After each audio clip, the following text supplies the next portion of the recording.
Hey there and welcome to another deep dive, and in today's video I'm going to look at what are the things that typically prevent procurement teams from getting started with automation, AI and procurement software more generally, and that is overthinking. And it sounds simple, but it's actually true in most cases. Now, my message in this video, if you don't want to watch the whole thing, is just you need to get started somewhere and stop overcomplicating it, stop overthinking it, stop trying to plan it to perfection, because I can guarantee that it won't be a perfect process, and a lot of it is going to be about failing, picking yourself up again, trying again, making some small steps, some quick wins, and then compounding on that as you go forward.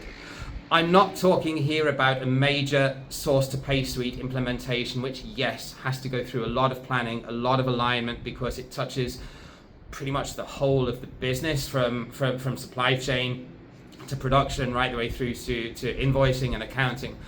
I'm not talking about that. I'm talking here mainly about if you're in a small procurement team and you've got a lot of bottlenecks that are preventing your category team and your strategic procurement team from acting in a more value-add strategic way and are getting tied up in a lot of day-to-day operational tactical tasks, then the most simple thing to look at is, where is the biggest bottleneck? And it sounds really easy, but it requires a little bit more of a scientific approach. So what I would do in that case to enable you to find where you can dig for the most gold would be to do a simple time audit of what does a typical buyer or category manager spend their week on. Shadow maybe one of your team, or get a couple of your team to fill out an honest timesheet of what they're spending the majority of their day doing.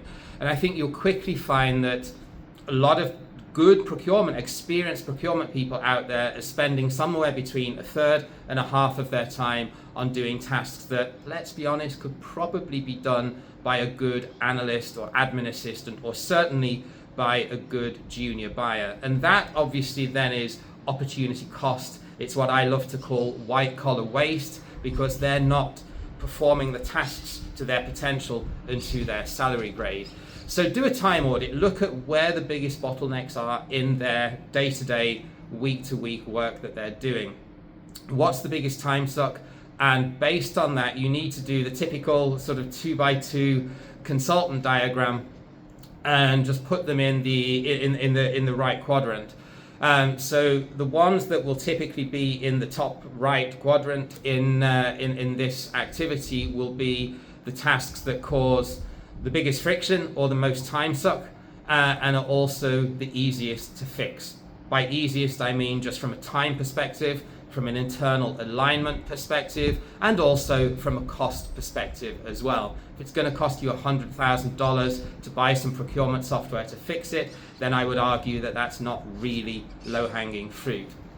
So what will they typically be? Let me give you a couple of examples. Purchase request intakes that are still done manually, and approvals are made via email or via Slack or via Microsoft Teams. That's a process that you can very easily automate. Indeed, here at NProc, we've built a purchase request intake app that automates all of that from the moment someone wants to buy something through to the point that they have approval to go raise a PO in your accounting system. Being able to pass contracts, being able to get contract data out of contracts without having to read them manually. There are parsing softwares out there now that leverage AI that can pull out the specific clauses of a contract and summarize a contract really, really easily in just a couple of minutes. This is no longer cutting edge, expensive technology now. This can be done on a subscription pretty cheaply without having to go out and buy specialist contract lifecycle management software. Another one could be supplier onboarding. Again, if that's been done via Microsoft Word or Excel or maybe even Microsoft Forms, but there's no real automation behind it, that's something that a simple app or a simple AI agent would be able to do pretty easily and pretty cheaply. And all of these often take up a lot of administrative time, but the actual cost and ease of implementing them, it's pretty quick to fix if you know what to do and if you get it right. So then you've done that. So I was just looking at my notes. So then you've done that. So then the next question is, do you build something, or do you go out and buy it? Or do you maybe take a third way and hire someone like us to build it for you, and then be on the end of the phone or a Slack or a WhatsApp chat if something goes wrong and you need to fix the app? That kind of depends. Number one, your budget. Number two, the level of tech capability that you have in-house. And number three, what's your appetite to be able to build and manage that and grow capabilities of your own people in-house to be able to build simple apps and agents. If that isn't really on your radar and you don't want to do that, and you want to have people that know how to manage these apps but don't necessarily know how to build and construct them, then you're obviously going to go down the buy route, and it's going to be the easiest option in the short term at least, because you're not going to have to build and maintain your own software products, which probably, especially if you're a small organization, isn't going to be your key area of expertise, unless you're maybe a SaaS firm and you can pull in your development team. If you decide to go down the build route, then you're going to need to have internal capabilities, and it can't just be one person, right? Because if that one person builds you an app with all the bells and whistles, and then suddenly they decide to leave the company, then you're kind of stuck in a bit of a mess, because you've got an app that nobody else knows how to maintain and how to operate. If that person who you've relied on as the super admin then decides to leave the company.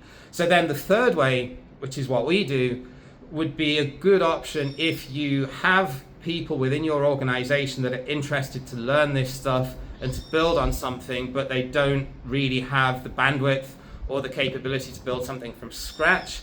Then I would recommend speaking to someone like us that can build you a no-code app, completely cyber secure, because it's hosted on an existing no-code platform. It's not something that's been vibe coded in Lovable or Replit or anything like that. It's built on a platform and hosted on there. That's an established company with established cybersecurity and access. You can have different user groups, different user permissions, so all of the typical IT concerns will be off the table if you don't go down that route, rather than just trying to vibe code something and then figuring out later from IT that they won't let it anywhere near your data because they don't perceive it to be cyber secure.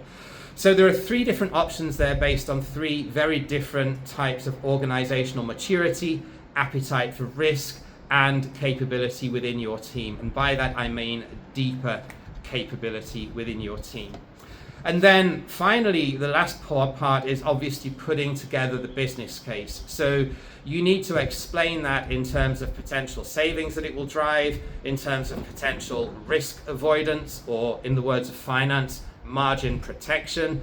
And finally, in terms of time, if you've got highly paid procurement category managers, or people in finance for that matter, or legal, that are getting embroiled in a lot of day-to-day work that could easily be automated, those people typically will be salaried, and you can work out therefore what would be their effective hourly rate. So what is the opportunity cost of those people within your team spending time on administrative or operational tasks when they could be moving the needle on more value-added value orchestration, which we all love to talk about in procurement.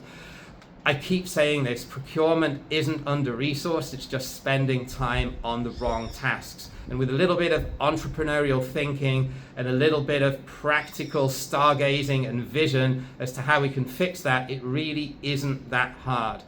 If you take a step back and do a full audit of what typically ties up your people in non-value added work, I'm absolutely certain that you'll come up with a pretty usable list of things that you could automate, digitize, or improve, or even eliminate, that will get a lot of that time back. So my task for you after watching this video is to go and get your team to help you to do a time audit and understand where are the biggest areas of waste and bottlenecks within your team that could theoretically be easily automated, digitized, or where you could implement AI to help you be able to get that task done faster or more autonomously.